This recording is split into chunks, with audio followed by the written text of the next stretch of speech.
Welcome to Starphant. Today lunchbox recipe onion rice and curd rice எப்படி பண்ணுறதுன்னு பார்க்கலாம். கடாயில் 2 tablespoon ஆயில் ஆட் பண்ணிக்கோங்க. ஆயில் ஹீட் ஆனதும் 1/2 teaspoon கடுகு 1/2 teaspoon உளுந்து ஆட் பண்ணிக்கோங்க.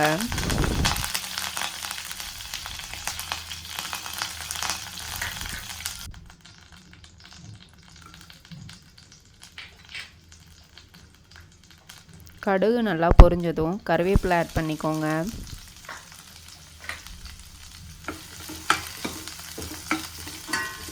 ஒரு பச்சை மிளகாய் ஒரு வரமிளகாய் ஆட் பண்ணிக்கோங்க. 4 பல் பூண்டு கட் பண்ணி வச்சுருக்கேன், அதை ஆட் பண்ணிக்கிறேன். 1 கப் சின்ன வெங்காயம் கட் பண்ணி வச்சுருக்கேன், அதை ஆட் பண்ணிக்கலாம். சின்ன வெங்காயம் ஆட் பண்ணும்போது இந்த ரைஸ் ரொம்ப டேஸ்ட்டாக இருக்கும். சின்ன வெங்காயம் இல்லை அப்படின்னா நீங்கள் பெரிய வெங்காயம் கூட ஆட் பண்ணிக்கலாம். வெங்காயம் நல்லா வதங்கினதும் 1 teaspoon மஞ்சள் தூள் 1 teaspoon சால்ட் ஆட் பண்ணிக்கிறேன்.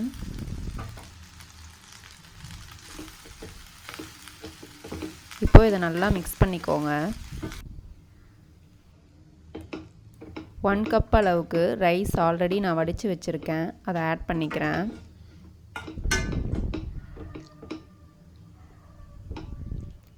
இப்போ இதை நல்லா மிக்ஸ் பண்ணிக்கோங்க. ஆனியன் ரைஸ் ரெடி ஆகிடும்.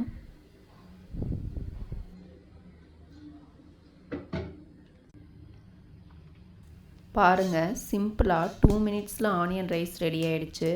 வாங்க இப்போ கர்ட் ரைஸ் பண்ணிடலாம். கடாய் ஹீட் பண்ணிவிட்டு 1 tablespoon ஆயில் ஆட் பண்ணிக்கோங்க. ஆயில் ஹீட் ஆனதும் 1/2 teaspoon கடுகு 1/2 teaspoon உளுந்து ஆட் பண்ணிக்கோங்க.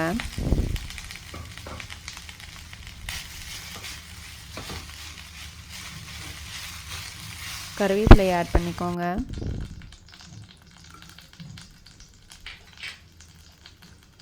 ரெண்டு வரமிளகாய் ஒரு பச்சை மிளகாய் ஆட் பண்ணிக்கோங்க. கட் பண்ண ஆனியன்ஸ் 1/4 கப் ஆட் பண்ணிக்கோங்க. இப்போ இதை நல்லா ஃப்ரை பண்ணிக்கலாம். வடித்து வச்சுருக்க 1 கப் ரைஸ் ஆட் பண்ணிக்கிறேன்.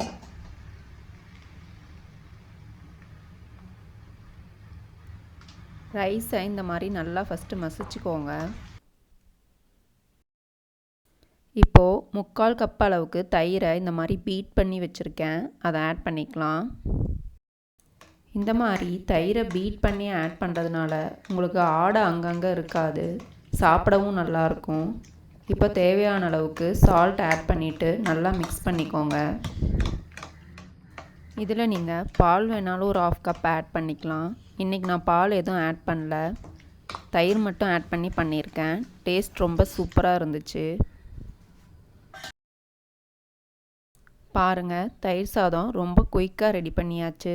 இப்போது சர்வ் பண்ணிக்கலாம். Simple and tasty onion rice and curd rice ready. நீங்களும் ட்ரை பண்ணி பார்த்துட்டு கமெண்ட் பண்ணுங்கள். Like and share. Subscribe to Starphant.